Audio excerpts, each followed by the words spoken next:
welcome to Overtime Hockey Talk as Justin and I lament the first round for all those teams that are now out. All the best teams.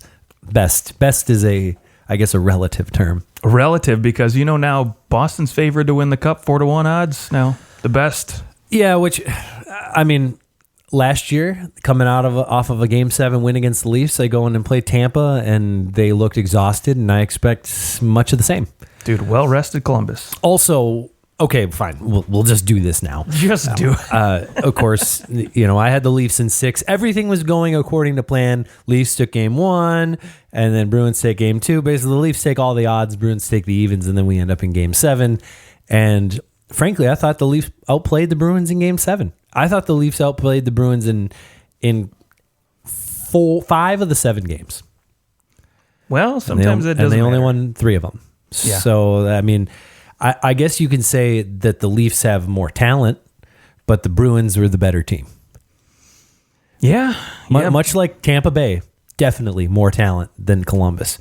Columbus was the better team. Yeah, and in those 4 games. I think more than anything else, this series came down to coaching for me. I think Butch Cassidy made the adjustments that needed to be made, and I looked at those last games 6 and 7, right, with Toronto, and this one's going to drive a lot of Toronto fans nuts for quite a while. But Patrick Marleau's ice time, right? Yes, it was high. It was very high. I think Game 7 he was 4th highest among forwards. You know why it's so damn high? Because Babcock loves the veterans. No, he actually, I see it now. He's a good face-off guy too. On the one hand, I agree. The time on ice is one metric to look at. But we can also look at shifts, right? Like, so if Mike Babcock puts Austin Matthews out more often than any other player in terms of shifts, but Austin Matthews chooses to leave the ice early, how is that Mike Babcock's fault? No, not at all. So in some respects, I think that there was, I don't know, over the course of those 7 games, I don't have a way to go back and track whether or not his shifts were just a whistle blown and off he came, or if it was a change on the fly. If you know where to get those numbers, that'd be awesome. It would be. Tweet them at us at OT Hockey Talk. But he was put out in Game 7. His ice time was like just above Nylander, and people are complaining. Yet he had more shifts than anybody else on the team. So I understand the Marleau thing. And the Marleau thing, I think, is that at different points in the series, he was getting trapped out there. I think he had one shift that was like a minute and a half long. Really? And another shift that was a minute and 15 or so. So you're looking at a guy who he's getting hemmed in his own zone. So, yeah, at some point you're going to have to use him in general. In Game 7, maybe not. You probably could have not.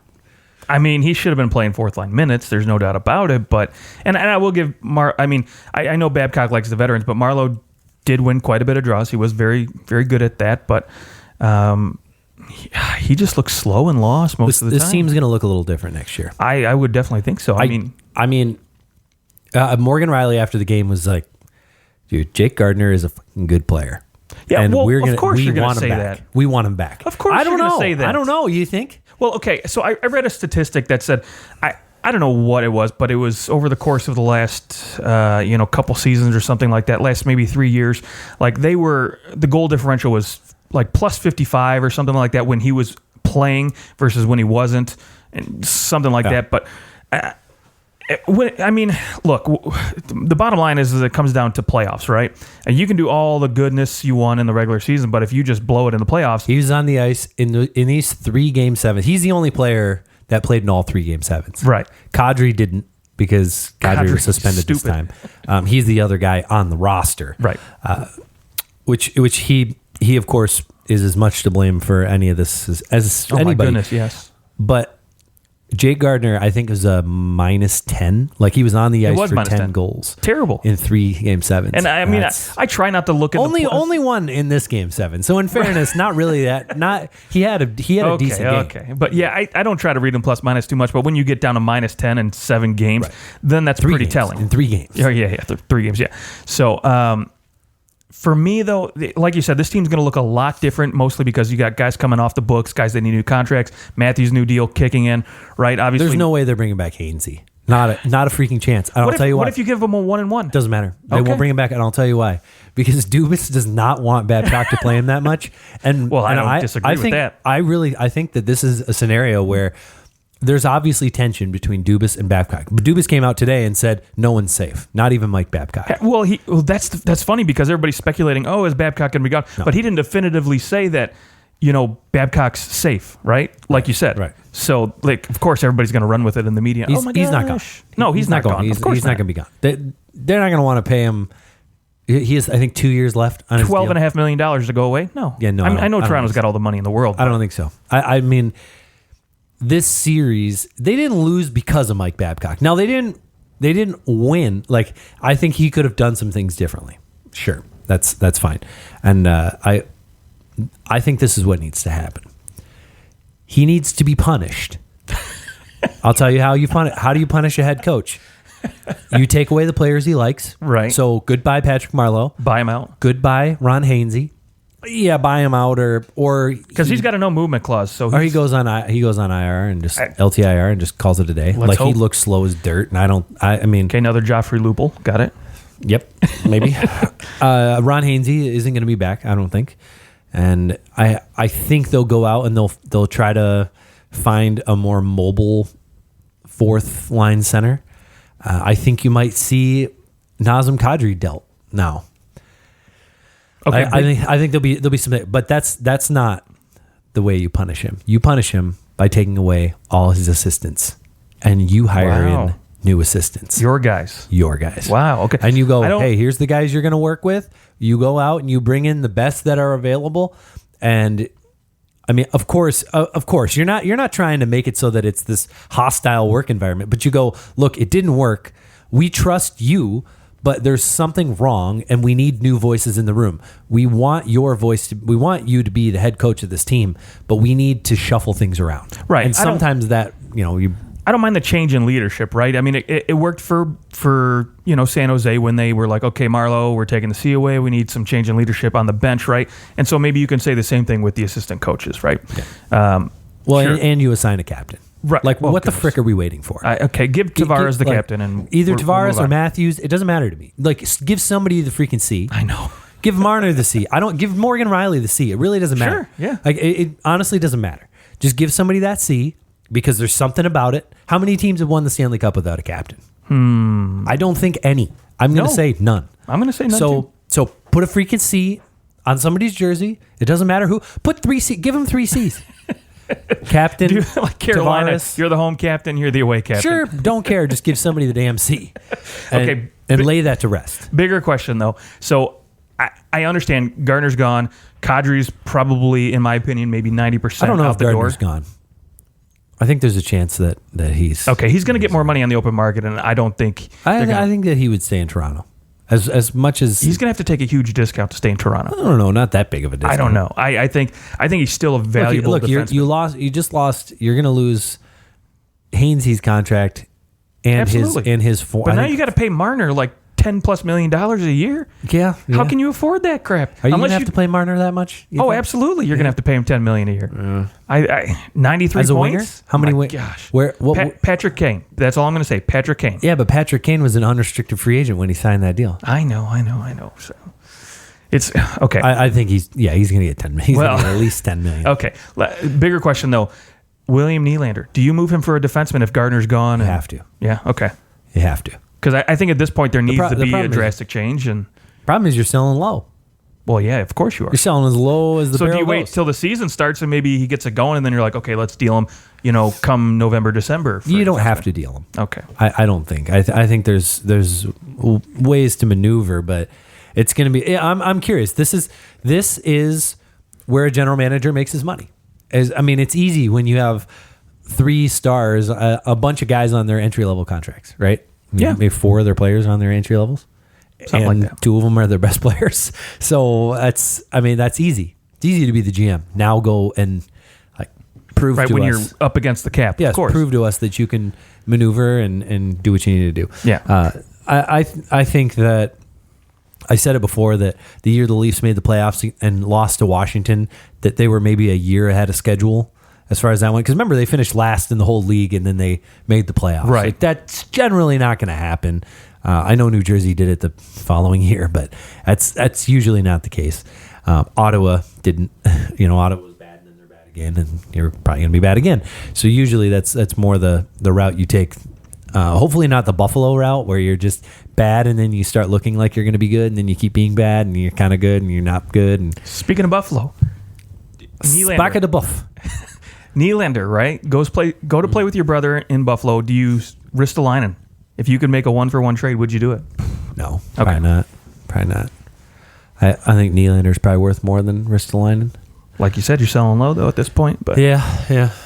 We'll see what Dubas does. We'll see what happens between management and coach. It'll be an interesting offseason. And like Austin Matthews and Babcock, where are they at? I have no idea. Last year there was that right. He flew to Phoenix. And, which I'm sorry, I think whatever. that whole thing was blown out of proportion. And it absolutely was. So we'll see where everybody lands. Just give this some time to air out. And I don't understand either. We talk about the team is still pretty dang young, right? I mean, granted, they went out and added Tavares, so you would expect them to get that much better. But at the same time, like we said, they're still young. Their window's still wide open to do this. Alex Ovechkin was 32 when he won his first cup. So right. There are. I don't know who said this on Twitter. It was talking about him and said, you're gonna have your heart broken more often than you're gonna win. So, but it is disappointing not to get out of the first round again. It's more disappointing because it's the Boston Bruins, and I can't freaking stand them, to be quite honest. And the last time I saw the Leafs get out of the first round, I was 17 years old. Wow, in high school still. Oh, okay. Let's. Do we want Washington, Carolina? Any interest there? Any interest? Wow. You know what? It's funny. Or any thoughts? Yeah, I was watching that, and Washington had plenty of chances, like early in the game, to really close it out. But when it came to overtime, they just got outplayed. They got outshot. Yep. And they just slowed down. 4 shots in OT, I think, for the Capitals. And frankly, Mr. Game 7 with that pass, like he just showed up again. Like, granted, I know he didn't score, but still, they looked a little slow, and I think that we saw how valuable TJ Oshie is, because once TJ Oshie was out, they had no depth after that. When Kuznetsov scores his first goal last night too, right? That shouldn't have been the case. He should have been scoring more than that, so they could have closed the series out maybe a game or two earlier. As much as we look at their regular season and go, Stanley Cup hangover from the year before. Like, they did a little bit for a second in the very beginning of the year, but they figured it out, won their division. I really think this is just a matter of they were dead. And this is like 18 months coming. When they were doing the handshake line, Ovi just looked relieved. Like, he looked like, cool, I can go sit on a beach somewhere. Like, I'm not even upset because I got my cup. I did what I wanted to do last year. So, and you know what? You'll get hungry again. But that's, of course. I mean, that is some of the reason why it's so hard to win, because in the back of your mind, you already won. There are some people who don't care. They can erase what has already happened and they just want to win again. And I'm sure that mid-game, it's not like he was like, I'm not going to block that shot because I already won the cup. I don't think that at all. No. But I think at the end of it, you do have perspective and you go, I mean, I've been in the Stanley Cup playoffs 15 times. This is par for the course. Losing is usually what happens. So, I think all is well and good. And Carolina is a fun story. I mean, every wild card team moving on. Bunch of jerks. It's a wild second round. I say we just dive into the second round. It's wide open. It really is, and I can respect. Of course, Vegas is going to give Boston best odds. I'd say out of any.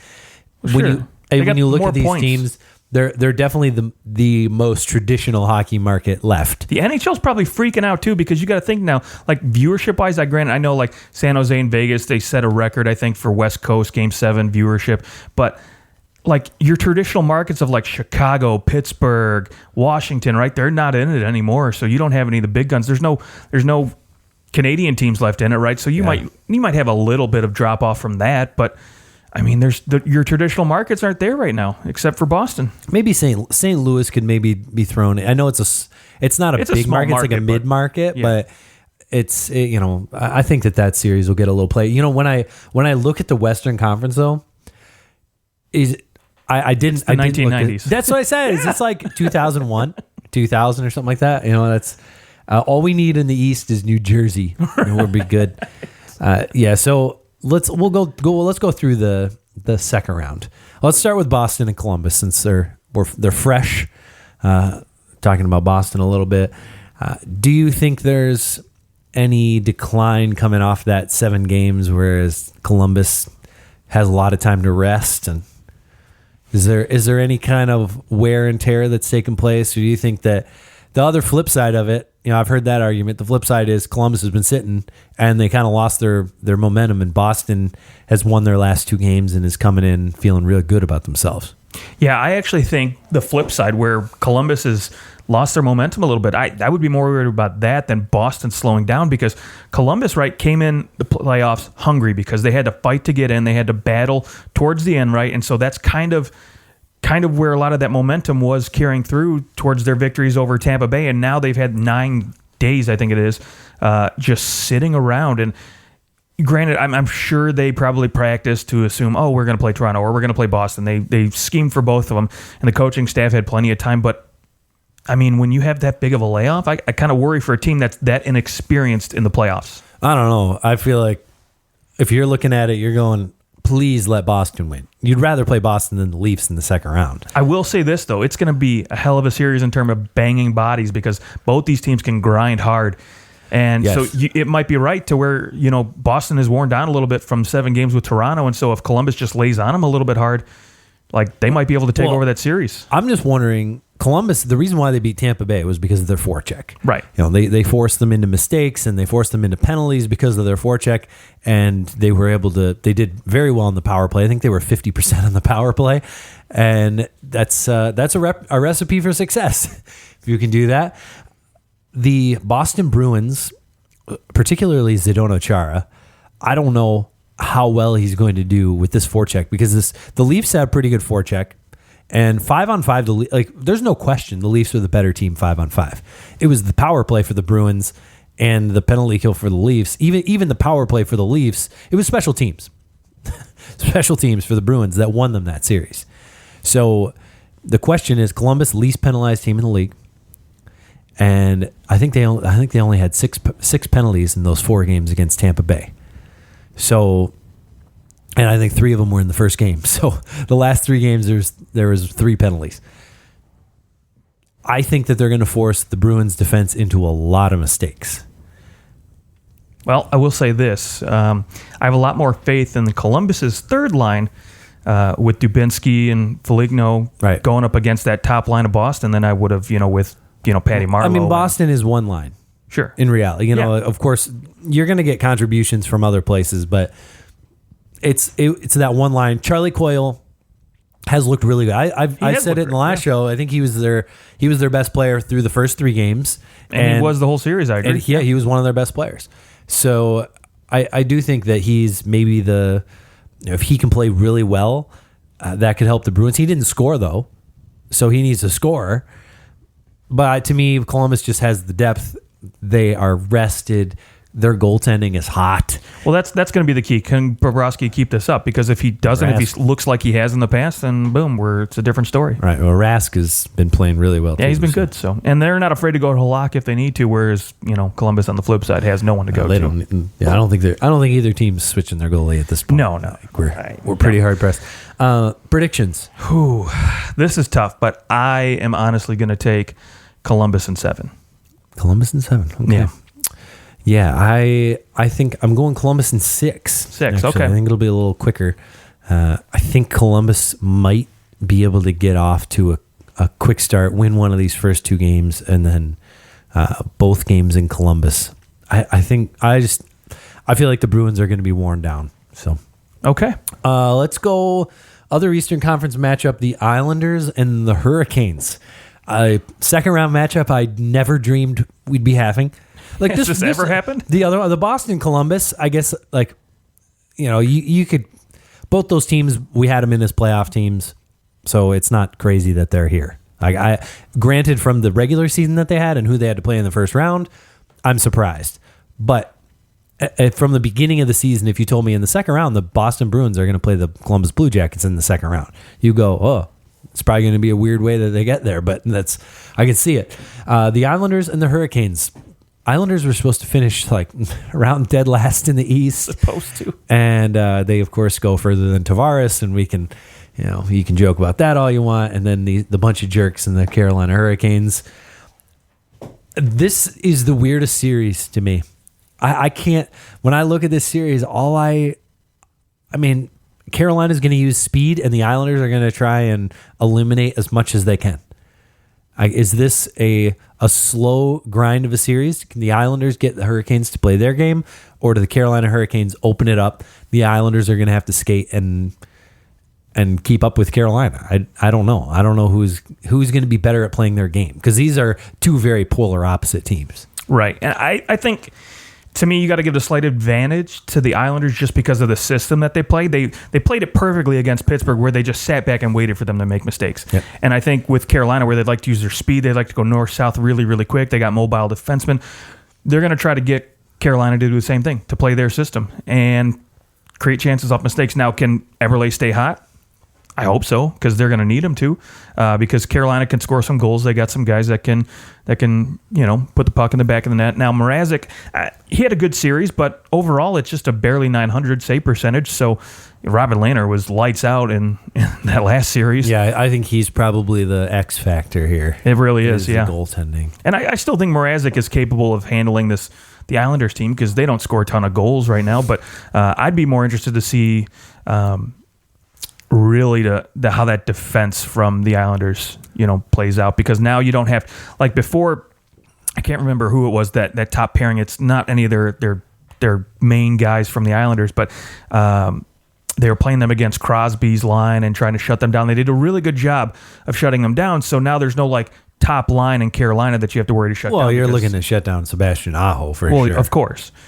But I don't think there's like that guy that Barry Trotz is too concerned with shutting down more than anybody else, I think. It's definitely a team, right? A team game. And both these teams it's a collective effort. But I mean, of course, Teravainen, Aho, sure, those are your guys. But now they've got Fogle, Jordan Stahl looks reinvigorated, Justin Williams. Yeah, Jordan Stahl looks pretty decent. Right. So when I heard when in the Washington game, it was like, who could score the overtime goal? It maybe be Ovechkin. Maybe it's Jordan Stahl. I was like, I really never would pick Jordan Stahl to score an overtime winner, unless we're talking like 2009 Jordan Stahl. He just isn't my first pick on this team to score a winner. But yeah, he's looked pretty good. I do think that. Here's a question: Sebastian Aho or Matthew Barzal? Who do you want? Who'd you rather have? I'd take Aho right now. I would too. Yeah, and I think that's the difference. Okay, I think that whichever one of those players is able to outperform the other, I think that's the team that probably wins. Okay. And the two names on defense that I was thinking of, Pelech and Polak. Pelech and Polak. Where they're two shutdown guys. Yeah. So we'll see if they can shut down. So predictions for the series. I think Islanders take it in 6. Okay. I think their system plays out. I am going with the Carolina Hurricanes. And I also I'm going to say in 6. All right. So yeah, I think the Carolina Hurricanes are. I'm Columbus and Carolina, 2 wild card teams in the Eastern Conference Final. So crazy, dude. Barry Trotz midseason. I can't remember when it was. In the West. Very well could. On the bench, leaned over to his guys. I think Val Philp was sitting right in front of him, and he's like, "We're gonna win the fucking Stanley Cup this year." Yes. And so I'm seeing it now because the East is so wide open. I'm like, that son of a bitch is right. Dude. They're gonna go. They're believing. Yeah, I mean, it'd be kind of cool. It's old school. I don't know. There's something about the Islanders that's old school. Maybe it's just because they play in such an old building. They're still playing. They're in Barclay for second round, which... Oh, they're going back to Yeah, I'm like, that's stupid. But, apparently... That's why they'll lose. Well, that could be a fact. I mean, they say it plays a factor, the Coliseum, so... Okay, Western Conference. St. Louis, Dallas. I feel like we're in 1999 or something like that, and it's just this is weird to see these two teams. Is Al McInnes and Madonna going to show up? Right? Yeah. St. Louis, probably, I would say maybe the deepest team left. in terms of the guys that they can roll out. I mean, Tyler Bozak on your fourth line, 20 goal scorer. I might still go San Jose, but still, San Jose in terms of defensive depth, I would agree. Forward depth, I think St. Louis first line to fourth line is the deepest. Maybe if you're going first to third, San Jose is the best. You add that fourth line for St. Louis is getting it done. So, and I do think that as far as their San Jose's top end guys right now, and Pavelski's not playing game one. No. So from that, that's a big weird loss. cross check, my major thing is insane. We'll talk about that next. That was great. So, we're talking St. Louis, Dallas. Dallas, though, these two teams are getting it done totally different ways. Dallas stack it all up. St. Louis spreads it all out. The talent throughout their lineup. St. Louis probably has the better defensive core. And I feel like they're poised. I think St. Louis is probably, it just has and Binnington didn't even have to play that great in that first series. No, he didn't. But I think you're going to still see, if Binnington can play relatively same, St. Louis is going to have a good shot at this one. Okay, so you think St. Louis is going to win? Yeah, I would take St. Louis because I agree with you. I think the depth at the forward position for St. Louis is much better than it is in Dallas. And so the way St. Louis likes to play their game, they like to roll out these lines evenly as much as possible. And I think if Ryan O'Reilly maybe picks it up just... Well, Ryan O'Reilly's going to probably play up against Sagan all day long. I'm sure he will be. Yeah. Is that just so if he can edge out Sagan in terms of production, I think it'll be a no-brainer for St. Louis to win. He did pretty well against Scheifele, and so we'll see if I'm rooting for Dallas. That would be nice. I don't know, something I feel like they're kind of the same type of team in terms of you have this team that has been supposed to be pretty good and be able to do some damage in the playoffs for quite some time. St. Louis has actually made the playoffs. They've won around here and there, but they've never really gone on that real run. They usually they're just a little short of expectations. Right. Sure. Whereas Dallas has generally even failed to make the playoffs, other than the 1 year where they won their division. And right. The crazy year. But to me, so both these teams have had expectations and they haven't met them for a while. And I'm just looking at the high end talent of Tyler Sagan, Jamie Benn, John Klingberg, Radulov. Ben Bishop.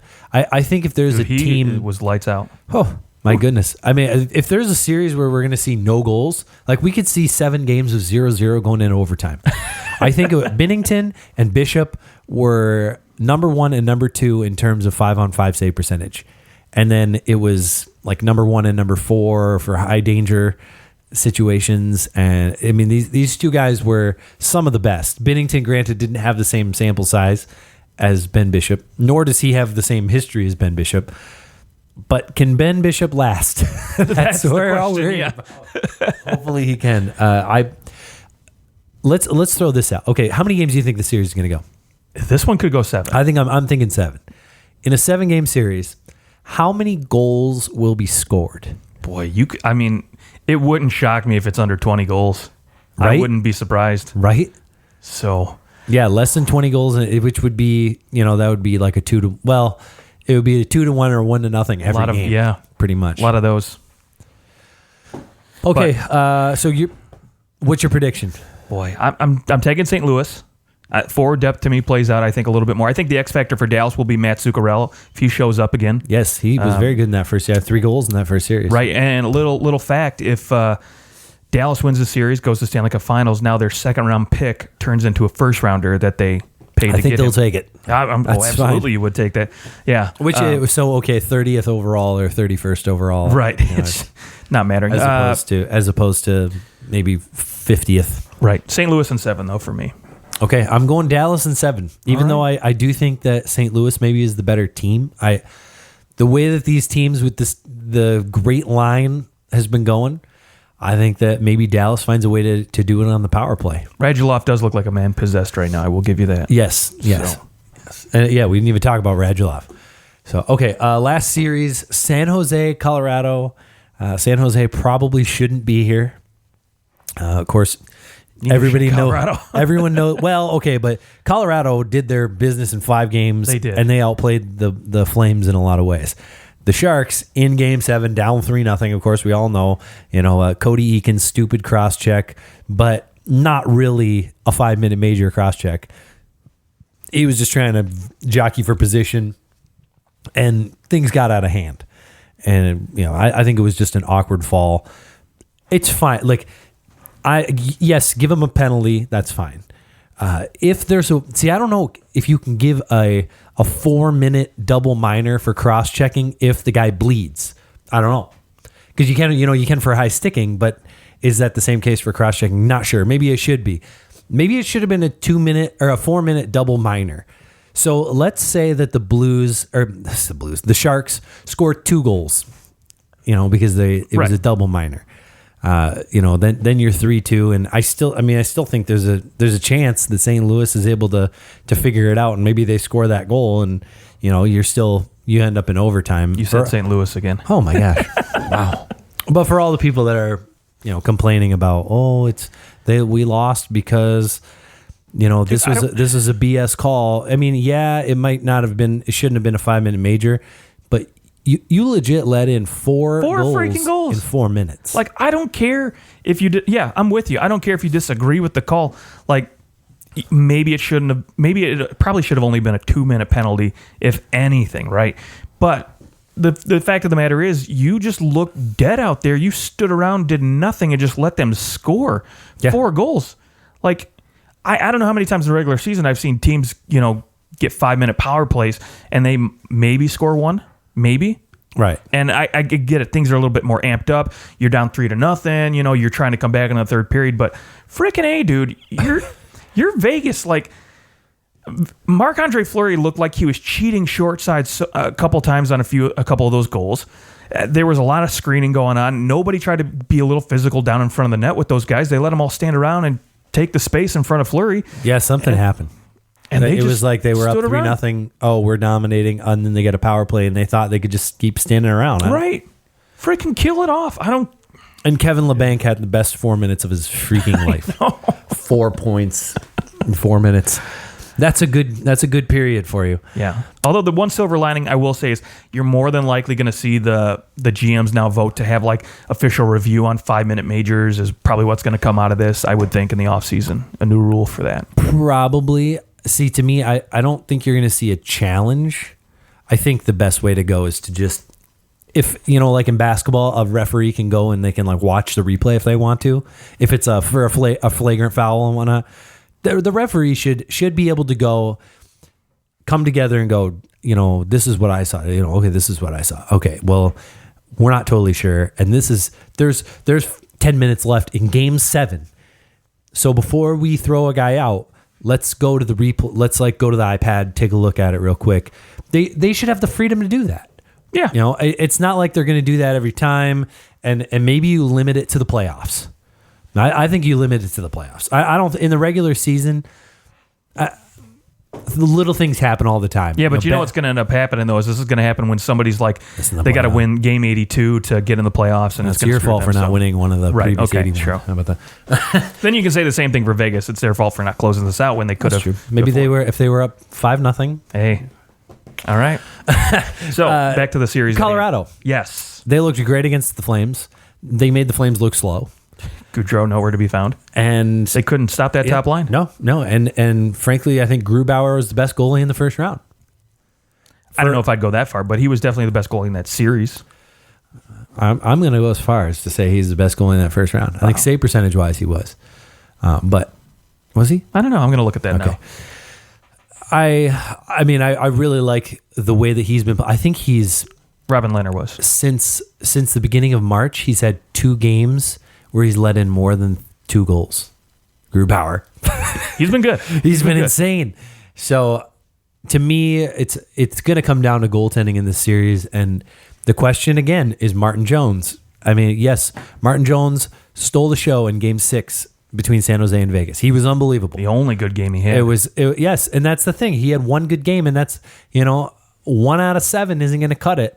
because I don't think you're going to last that long, especially since San Jose seems a little beat up. Pavelski's not going to play. Thornton's going to get bumped up the lineup, and I think that that's a problem against a really fast Colorado team. I expect for them to take full advantage of that. I think Colorado not only wins game 1, but I think they win another in 5 or 6 games. Wow. Okay. Now, Carlson or Burns, who are you putting up against McKinnon right now? Oh, I think that between Vlasic, Carlson, and Burns, you are going to have 2 of those 3 guys out, at least one of them out every single time McKinnon's on the ice. I would try to have Carlson on the ice. Frankly, I think you should have one of those guys on the ice all the time. There's no reason not to. There's no reason. No, I agree. Boy, yeah. It's tough, right? When you try to look up matchups, because San Jose, they're not slow, but they're not super fast either. And Calgary, they were the hottest scoring team in the league, right? Outside of Tampa Bay. So, their depth couldn't get it done. They couldn't slow down that top line. And so, Joe Thornton, you're not putting him out against McKinnon because he's going to get... No, but it's going to happen. It's going to happen at some point, right. At a few shifts, I'm sure it's going to happen, and he's probably going to get burned once or twice. And, what kind of Joe Pavelski are we going to get when he comes back? Nyquist, I want a little bit more from him. There's a couple guys on this team, I think, in San Jose I need a little bit more from. And Evander Kane, I think, as good as he was, one goal. I think that you want to see him scoring. He was okay. I won't say that he was bad against Vegas. I think he had several assists, right? Yeah, he had 4 points. Yeah, but so Tomas Hertl needs to be as good as he was in that first series. 6 goals. He was unreal. He and Logan Couture 6 goals each, which is great. But I don't think you're going to get that kind of production out of both of them. So I think you do need other guys to be better. Well, Couture is probably going to go head-to-head with McKinnon as much as possible. Maybe. Oh, yeah. Well, he's their best skating center in terms of, production. He's maybe the only guy. Well, him and Hertl could keep up with McKinnon, in a very in a vacuum. Right. Maybe they can on random shifts. It's going to be tough. The other side of it is, remember, this Colorado team, before 30 days ago, we were all talking about how, wow, they blew it and they missed. They played the themselves out. They lost 10 or 11 out of 13. It was just terrible. So what that says to me is that there's still that team still is. This is the same team. There's not too much of a difference between those teams, and so it's just things have clicked, and I guess you can say McKinnon's kind of taken over. It's his team now. However you want to say it, maybe long term they take the captaincy from Landeskog and give it to McKinnon or something. I don't know. We'll see what happens with that. But they're also gonna get a pretty good player here at the draft. Granted, it's not Jack Hughes, but they're still gonna get some guy who's gonna probably get in their top 6 or play in their top 4 in the next year or two. And this team, to me, I don't see the Sharks having the speed to do it, but they could slow them down. Where Calgary failed to slow them down, I think you can watch that Calgary series and maybe you can slow them down a little bit. Calgary didn't have the same kind of production from their top guys, and San Jose doesn't have that type of top line that Calgary does. Maybe because of that, they can get production from all over the place and put together some wins. It's going to come down to Martin Jones. Yeah, it really is. If Martin Jones has one good game, the Sharks will win one game. If he has 4 good games, the Sharks will probably win. But I don't see it. He hasn't put together a string of 4 great games out of 7 since last year. I'll give you that. I think now with the teams that have been dismantled in the first round, I think San Jose has to know, this is the best shot we're probably going to have. This is the best shot that they have. So we need to take advantage. I think now, if you're going to have guys that step up, now's the time, and you hope that Martin Jones gets the message at this point. Maybe we Joe got lucky. Thornton. Yeah, maybe Joe Thornton. Summon some 2005 version of himself. But the Sharks got lucky. They escaped Vegas at round 1. So now you have to be we're not getting that lucky anymore. So It's got to be us that wins it from here on out. If it's Dallas, Colorado in the conference finals, that truly is. Was that 99? I think it was. I feel like was that. Or it might have been 2000. Who did Colorado play in 2001? I think it was Dallas 2001 in the either that or it was Detroit. I know 2002 Detroit eliminated Colorado in the second round. I think that was that 5-0 Game 7 win that Detroit had and just blew. Maybe what was it 5 or 6 something. Anyways, your predictions for that series? Sharks in 6. Sharks in 6. Okay, I'm going to say Colorado in 6, but I'm very torn as to who. I think I'm rooting for San Jose. I think San Jose is the team that, because of Joe Thornton, when I look at the rest of the teams, I don't care about Columbus. I don't really care about the Islanders. Carolina would be a cool story, but it's I don't know. It's hard for me to cheer for them long term. Like, they're nice to win around, but I think I'd rather see the Islanders in the second round. But yeah, by the way, Dallas, Colorado, both times 99, 2000 conference finals went 7 games. Then 2001, Colorado and St. Louis 5 games. Okay, so either way, we might see some early or late 90s, early 2000s action. Maybe well, hey, Joe Sakic's still with the Avalanche, right? I don't know who's with either one of these teams. Is Mike Modano a scout or something for the Stars? See it, All right. Well, yeah. So I think we differ on every single series except for Columbus, right? Yeah. Okay. Well, it'll be fun to see what happens there. Any other thing that you want to talk about? I mean, there are 23 other teams, 23 other teams now eliminated. I think that it's fair to take a look back at some of the teams that lost. We've already gone through some of them. Where does Washington go from here? Do you think that Washington is just going to kind of let's retool and let's keep on going? Like, we'll see when Ovechkin slows down, but we're just going to keep on going at it, or do they make some changes? No, I don't think you really need to make any changes. You're going to see a little bit different team next year because, for instance, Brett Conley, right, scored a bunch of goals regular season. He's a free agent now. Washington doesn't have the money to pay him, so he's going to go somewhere else. I think now if you're Washington, you need to invest in maybe a couple different depth guys you're going to want to do. For the most part, you hope that Kuznetsov maybe shows up a little bit better next year. And other than that, just don't lose TJ Oshie, and then I think you're okay. I don't think they really have anything to worry about. So yeah, just gotta recover there. Yeah, pretty TJ much. Oshie. Did you see that Zach Hyman tore his ACL? Yes, I did. He got surgery. In Game 4. He's like 6 months out now, they said. I think that it was probably a partial tear. Sure. I don't think there's any way I tore my ACL. I couldn't walk for a week. Dude, I don't even know. They might have some magic that they can stick in that knee, but if it was a full tear, I don't know how you can do it. Of course, Hagelin will be gone too for the Caps, but and Brooks Orpik won't be there to score overtime winners anymore. Oh boy. But yeah, I think for the most part, this team, they just bring back everybody, and you just kind of give it another go, because without Oshie and you're looking to maybe fill in the outside. I think the one thing that they struggled to do was kind of bring in those pieces, the inexpensive pieces that contribute. They didn't have that guy the same way that they had last year in their run. So, and they didn't get the same kind of production from like a Lars Eller, who was fantastic last year in their run. So true. I think you're just looking at it and going, well, you can't win every year, and so we're going to go back at it, and maybe they can bring in a new piece. They have a little bit of cap space, $6 million. So now they're going to have a decent pick, mid draft pick. So yeah, maybe you find a decent piece that's ready to come in and play right off the bat. Or maybe you trade it and you bring somebody in. There you go. Nashville Predators. They're a team that has, they went to the Stanley Cup Finals super unexpected 3 years ago, and last year they lose in the second round of the Jets. This year they lose to the Stars in the first round. Yeah, things keep kind of taking it way backwards. Is this team ready to make a coaching change? Are they do you think that they... I don't think a coaching change, but there's a few guys that come to mind, right? First name, Kyle Turris. You have to figure out what you're going to do with this guy. And I think he is a trade candidate at this point. I think, you've got Nick Bonino signed for a couple more years. You got Michael Granlund, who, he's a good centerman, can play wing too.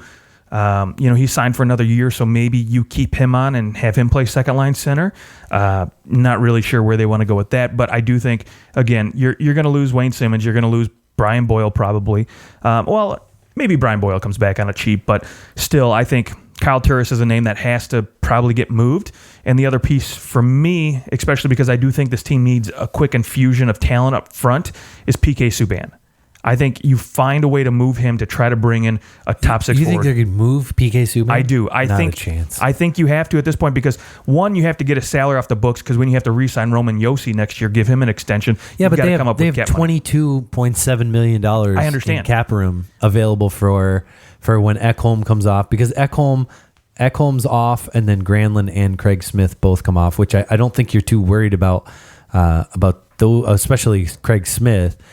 I don't think you're really scared about having to re-sign Roman Josi. I think you can give him $9 million or $10 million. I think when you move PK's salary out and you bring in another top six forward, you're going to obviously be bringing somebody with salary back. Sure. And so that little $3 extra $1 million but he's like you the get. face. He's the franchise. No, I don't think so. He is like. I feel like he's the guy. He obviously is the most exciting figure probably in that franchise for sure, but he's not like the face of the franchise. I think if anybody is Roman Josi or Pekka Rinne, but are you kidding? You think Nashville Predators, your first thought is? Well, my first thought's Pekka Rinne because it always goes to a goaltender. But it's PK Subban. PK Subban is their like marketing. Oh, he's off. Yeah, he's one of the NHL's top marketable players. He's worth more than $9 million because honestly. He's going to bring different types of people. I mean, he's the best African American player in the league. So that has to not being like inappropriate about it. Just the idea that like, hey, I mean, people like to watch people that look like them, and that just like you see a guy who also is black, and you're gonna that's going to help. That's going to make you maybe be drawn to the sport, or maybe he goes into schools where he looks the same as people, and that's cool. Like that's something that he brings to the game that no one else can. You can't change the color of your skin. Well, so I to think me, regardless. there's some intrinsic value there to a guy who can grow the game, especially like Nashville. Not that they're struggling to grow the game there, but it just because they went to the finals once doesn't mean that it's over. No, they've still got a long road to becoming a super large market team.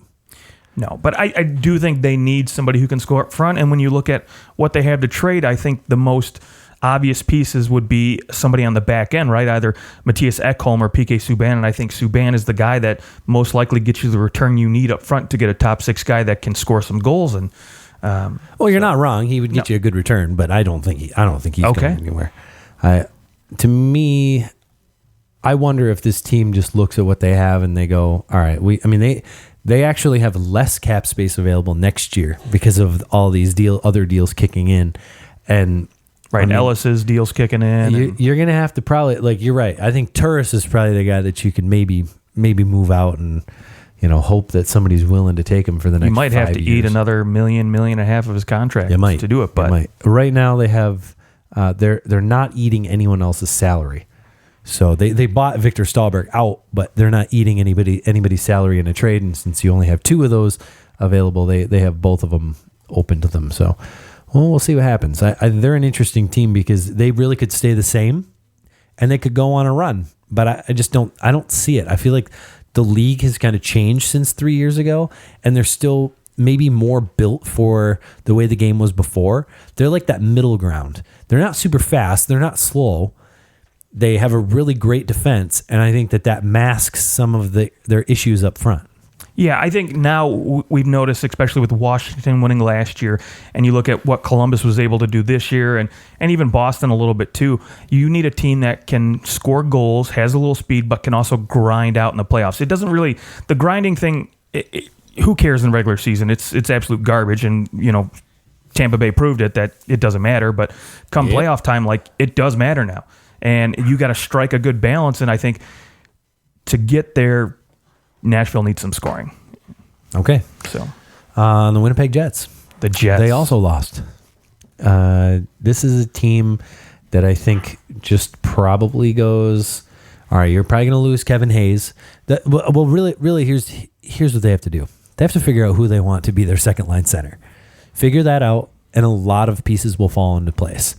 So whether that's bringing back Kevin Hayes, is there maybe there's a trade out there to be had where they can acquire a second line center, or maybe there's somebody.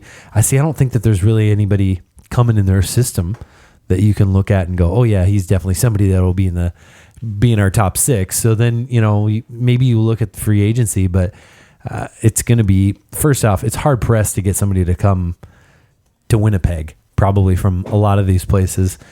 Could you, maybe you've got a guy like, Joe Pavelski, maybe if he's willing to leave San Jose, but I doubt that. I doubt he's probably not going anywhere. So then you're going real far down the list. You're going like Brock Nelson, Anders Lee, maybe a Marcus Johansson. Yeah, but he's not a true. He's more center. Like a third line kind of guy. So but the options are slim for good centers.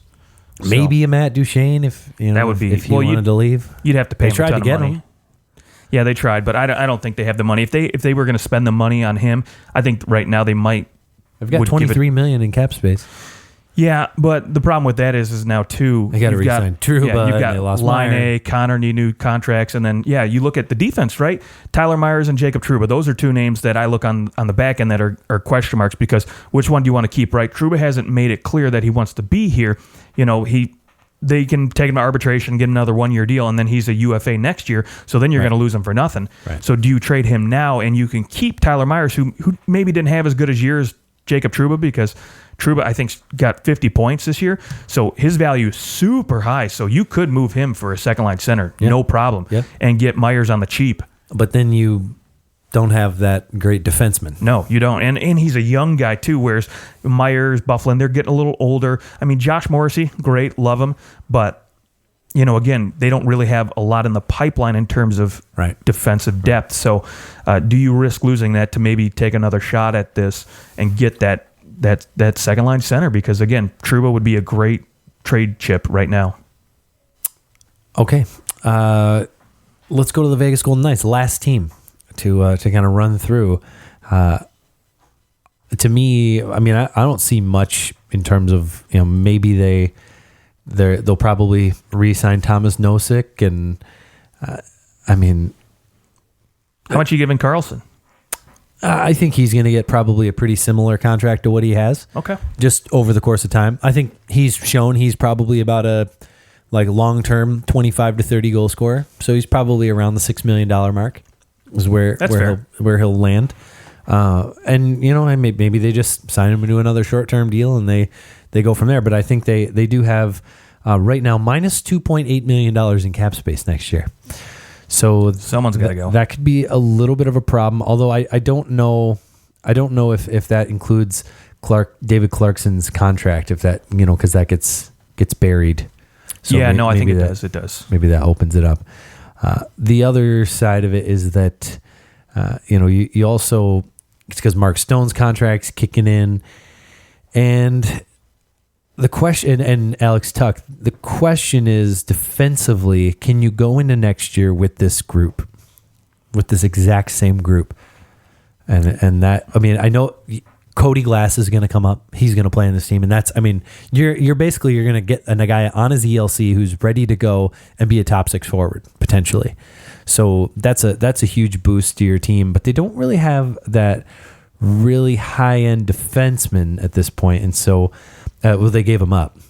They gave him up when they acquired Mark Stone. Right. So now you're looking at a scenario where, your forward group's really good, but your defense is bad. And it didn't work for them this year. It doesn't work for the Leafs. There's a few teams across the league where you look at their defensive core and you go, it's not that good, and it didn't work out for them, even though they have good forwards up front. But I don't really see this team being able to change a whole lot unless they trade. Yeah, on the back end, it's going to be a little bit more difficult to make drastic changes, and I really don't think you might see them try to dangle a Braden McNabb, because at $2.5 million he can be moved, but is there someone willing to give you anything? And you're not going to get much in return anyways. So you're probably looking at maybe a mid-level pick, prospect kind of guy, and again, it's not going to be an improvement over what you have right now. So To me, the bigger issue for them is just finding somebody to play backup goaltender. Because you looked at Malcolm Subban, didn't have the greatest of year. He's at RFA.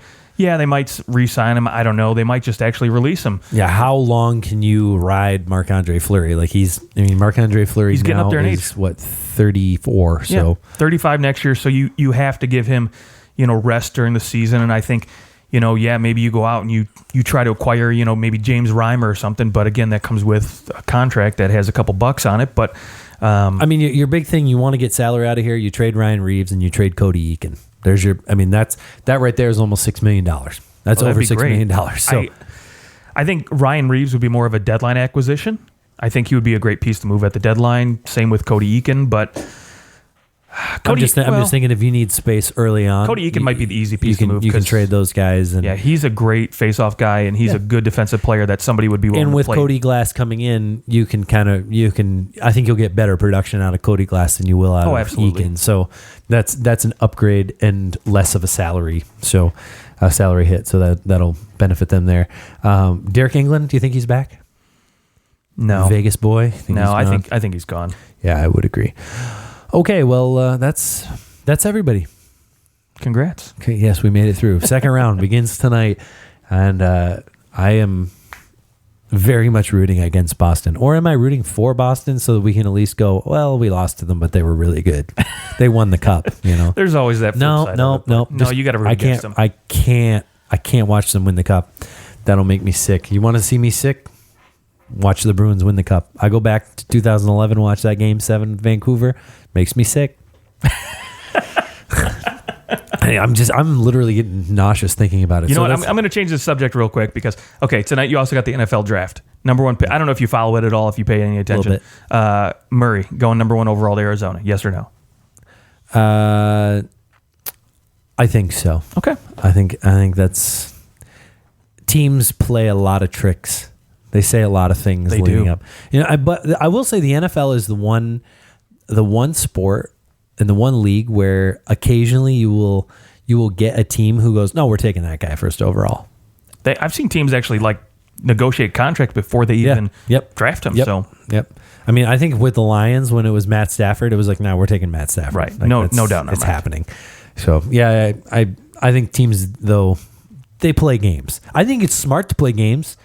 I mean, you might if somebody was willing to give you the freaking world. Right. Oakland's got 3 first-round picks. If they gave you those 3 first-round picks and said, we want to move up to number 1, you move down number 4. It'd be tough. Hell yeah, do it. Yeah, I don't think that would be smart. Because Arizona has at least got a decent quarterback. Josh Rosen, I think, is going to be a star in this league. But hey, anyways, just join us on Overtime Football Talk. Well, Justin can start that. I was a producer on a fantasy football show. Used to I watched every game. It was all I did on Sundays and Mondays. Sure.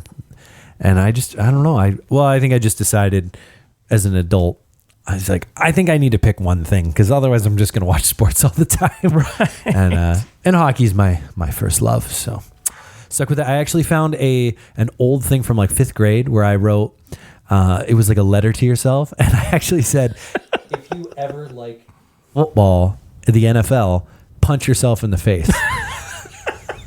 Because for some reason as a kid, I hated the NFL. I don't know why. No clue. But anyways, all right. So we will talk to you guys soon. Find us on Twitter at OT Hockey Talk. And look for our new stuff. We got a new logo coming out. We'll release that here pretty soon. But some upgrades for Overtime Hockey Talk. So look forward to that. We'll talk to you guys soon.